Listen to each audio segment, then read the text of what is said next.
welcome to Voice of the Parrot. I'm your host, Shasta Ray, and I am joined in the new studio by Bug. Oh my gosh, he's sitting here, he's having some millet, and I just realized I'm really close to the furnace, which is running. I don't know what that's going to do for background noise. You may have to kind of bear with me. Sometimes I can edit background noise out a little bit. And then further, I can hear through the house echoing Murray upstairs singing, and he's going nuts talking and running through his vocabulary and songs. So I don't know if that will come through or not. We'll see if it happens. Anyway, how has everyone been? I'm sorry I'm a little bit late getting this episode into your eardrums this week. It has been, oh my gosh, hustle bustle, hectic, crazy, not the norm, and all that sort of stuff. So I had a couple of runs I had to make to the Denver area to get my dinosaur computer upgraded. I wasn't really able to work on any of my graphic stuff for the shops and the online stores.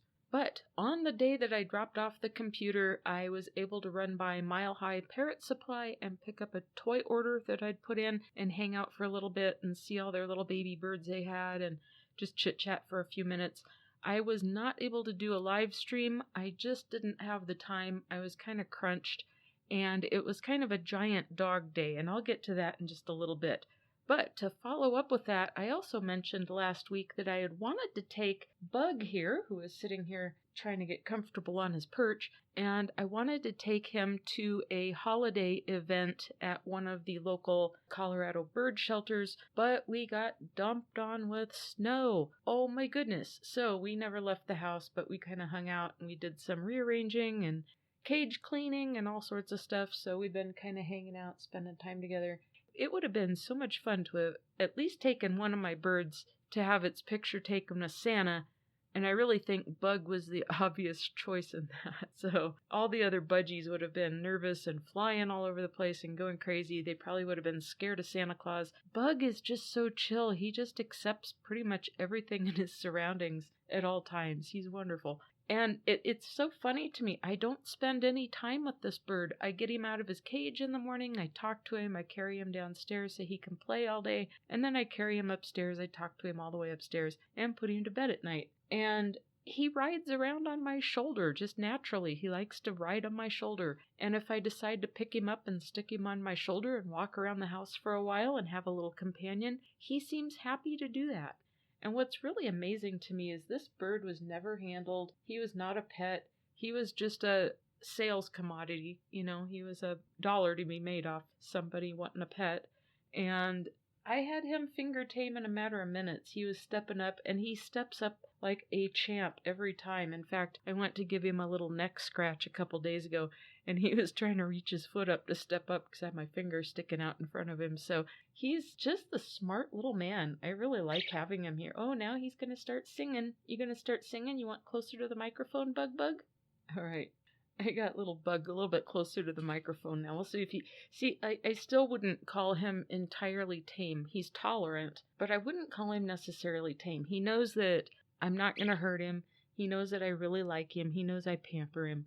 But he still just doesn't know what to think about that interaction with the humans so much when there's other birds to hang out with. So I really appreciate his chill little attitude. He's so wonderful and so fun. And he's so poofy and just cute to look at. He's so different. So anyway, he's got a very, very sweet chirp, and then, oh, here he goes with this super loud chirp. And I moved him closer to the mic. Maybe I'll move him back. You want to sit back a little bit? You got some volume going on, buddy. Now, with this podcast, I also said I wanted you to get the effect of what it was like to have a bird and think about it. Even the budgies can have a little bit of volume, and if they're happy and they're content, they will sing for a very long amount of time every day and make a lot of noise. When you have a group of them, it's very noisy. If you have them in your television room and you're trying to talk on the telephone or watch TV or anything, you'll compete for volume, trust me. But I like it. Not everyone likes it. Some people think, oh, a small little bird, it's going to be very quiet, and there's just one of them. And all the articles on the internet say that they're great for apartments. But be aware, if you have thin walls, people might be able to hear it. They are designed to have their voices carry outside in nature. through wind and trees and leaves rustling and all the sounds that they have to compete with to be able to hear each other. And the bigger the bird, the more volume they have typically. So they start loud as tiny little birds, and then by the time you get to the big birds, boy, they can squawk really loud. So be aware of that. There are some that tend to be a little bit quieter by nature, and if you do want one that's a little more quiet by nature, I would suggest maybe a female cockatiel. Those tend to be not quite as squawky and chirpy, and they don't talk or mimic so much. They just like to hang out with you, so they're pretty good companions. But at any rate, it's kind of nice to have him acting up and doing his budgie, noisy thing for you guys, and I'm not going to stifle him too much. So we did not make it to see Santa Claus. Bug, you can't do that. You don't know how to get back upstairs.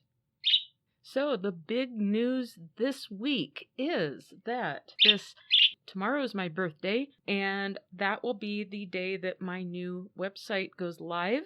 So we have the Voice of the Parrot trio going on. We've got the headquarters at voiceoftheparrot.com. Then I've got a designated website just for the podcast, and that is voiceoftheparrot.show. And now we've got voiceoftheparrot.shop for your shopping pleasure. Oh my gosh. Now, if you go there, it's not going to have a whole lot because I have to construct everything and set up every item completely on its own. It's a totally different company and a totally different system. And so it will be a work in progress, but it has a lot of versatility. I'm looking forward to getting it all set up and my ongoing mission to keep working with it and just having a shopping experience out there for people that love birds. So it will be more than just t-shirts and mugs. It will be a way to support the podcast all in one place, in that it will allow me to offer memberships. So most of you are probably going to be familiar with Patreon. I'm finding I am not going to have time to record and edit and then put out a whole bunch of extra content enough to make Patreon worth it to people. But with this particular website, I can offer a Patreon-like membership. So it's like a way to support the podcast that you can get something different out of it. So we'll see how that goes. I got to see what kind of flexibility I have with it. But of course, if I offer memberships, I want the listener base and those that are supporting the effort to feel like they're getting real value for their money. So stay tuned on that. It's going to be fun. I'm very excited about it. I also mentioned that I've got my TikTok set up. I do not have videos on TikTok, but if you would go out there and find me and follow me, it's just Voice of the Parrot. I think the little thing with TikTok is at Voice of the Parrot, and do a follow. If you do a follow, it's going to give you a heads up whenever I'm doing live streams, and you'll get a notification that way. You'll also get notifications if I post a video. I'm not real big on TikTok yet, so I promise you it's not going to drive you nuts by any stretch of the imagination. But there is TikTok Shop set up there. I'm trying to figure out kind of what to do with some live stream action. I'm not sure what to do with my live streams. I want to make it entertaining where I can maybe generate tips. A lot of people that stumble across you on TikTok are those that are just out there scrolling, looking for entertainment. So let's see what I can figure out. If anyone has any ideas on what I might do for TikTok live stream that would be entertaining, fun, and something that could benefit the show in some way, I am all ears. Let me know. voiceoftheparrot@gmail.com. Drop me a line. All right, so we're about halfway through December, and I have not seen any new countries come through yet this month on the listener base, but I did notice that some of our listener base in the United States is expanding. So we have a new state listening in, and that is Idaho. Oh my goodness, welcome Idaho. I see you out there, and it is nice to have you as part of the listener base. Welcome. Make sure you come back and join the fun often. Now, as part of my ongoing focus on easy dietary stuff for your feathered friends, I thought I'd mention a few things today to keep in mind for the holiday season to keep your birds safe. You know, sometimes with the hustle and bustle and everything, it's easy to put off the pets no matter what the pets are. So let's just talk about a couple of things here that might make your pet's life a little bit easier while we go through the busy season with holidays and craziness and all that good stuff. So first off, of course, I recommend always keeping your birds out of the kitchen when you're cooking, because sometimes they just get curious and they may go places you don't want them to go. They may poop on something you don't want them to poop on. That's not good when you're prepping food, right? And if you've got a dust bird and they floof up, you're going to get dust and stuff. You don't want that in the food. So that's the obvious. But then if you have a gas stove, you don't want them where there's going to be an open flame. That can be dangerous. Hot surfaces, or maybe where you have an ongoing sink full of soapy water, because if they decide to jump into it, dish soap's not good for them. Bug, you are so loud. Oh my gosh, you're going to put everyone's eardrums out. So just keep them safe. Keep them in a bird room. Keep them in their cages when you've got to cook. They may not like it, but try to make it pleasant for them when they're in there. Give them special treats, special veggies that they don't get very often, whatever the case is. Give them some toys, keep them occupied, and then give them extra attention when you do let them out, so it makes it worth it for them. One thing that Murray did this past week that I thought was interesting, and then Moose Moose did something a few weeks ago to kind of emphasize this. So let's go back to Moose Moose real quick. She was flapping around the house. She got flapping outside of the bird room. Once they flap outside of the bird room, they act like they really don't know what the heck is going on, and they don't know where to land, even though there's tons of things they could land on, including a floor. But she ended up landing on a cage that I had in another part of the house. It was just a little carry cage. But birds will recognize that wire structure as safety, right? Because their cages, keep them safe. It's shelter. It has food in there. It has water in there. And they associate that with a safe place to be. So when I had Murray riding around on my shoulder the other day, and I was just kind of doing my thing in the kitchen, I went to get something out of the refrigerator, and he took a good hard look in the refrigerator, and the first thing he did is jump down on the wire rack that was the top refrigerator rack. And it got me thinking, gosh, an oven rack looks a lot like that, and both of those look essentially a lot like a bird cage. So they could be kind of curious. Why is there a bird cage in this weird structure? And of course, you don't want them burning their little feeties or something. Even if they've never gone near the stove or anything, just make sure that you're not going to do something where their curiosity is going to kick in for the first time when it's dangerous. So keep them out of the kitchen and keep them safe. Next, if you have a lot of people coming over, you have family gatherings, friends coming over for the holidays, whatever's going on, make sure if you've got snacks and extra holiday goodies and stuff out, alcohol, coffee, caffeinated beverages, things of that nature. You're going crazy. That you don't let your birds eat anything that's going to be detrimental to their health. Chocolate's not good for them. Watch the alcoholic beverages, the caffeinated beverages, and lots of people like to... Oh, I gotta go rescue the bird. And lots of people like to make all kinds of cookies and goodies and sweets and treats and all kinds of stuff this time of year. And traditionally, I don't know about you guys, I've always come from places where you go and people have made cookies and pretzels and various treats. There's peanut butter in them. Okay, peanut butter goes great with chocolate, all sorts of stuff, and there's all kinds of treats with it. Well, now they are starting to make peanut butter with xylitol in it so that they can label it as sugar-free. And xylitol is very, very toxic to all animals. Birds like peanut butter. Sometimes we put peanut butter and birdseed on pine cones and hang it outside. Don't do that either. Just make sure that if you're buying peanut butter for any reason, just try to get 100% natural with no sugar added, and make sure they don't put any xylitol in it. It begins with the letter X. Toxic to birds, toxic to dogs, toxic to cats. Kind of tells me, is it really good for us? I'm not sure. I don't know much about it. I just try not to take in too much in the way of artificial stuff. So anyway, be aware of that. and steer clear of it when it comes to your animals, treats, and all sorts of goodies, that sort of direction of things. Same goes for veggies. Make sure that they're eating safe foods. Stay away from the avocados. That would be the guac dip. They're not supposed to be eating onions or garlic, and there's all kinds of food and festivities that are made with all sorts of stuff. Sometimes we think, oh, it's vegetables, they can have it.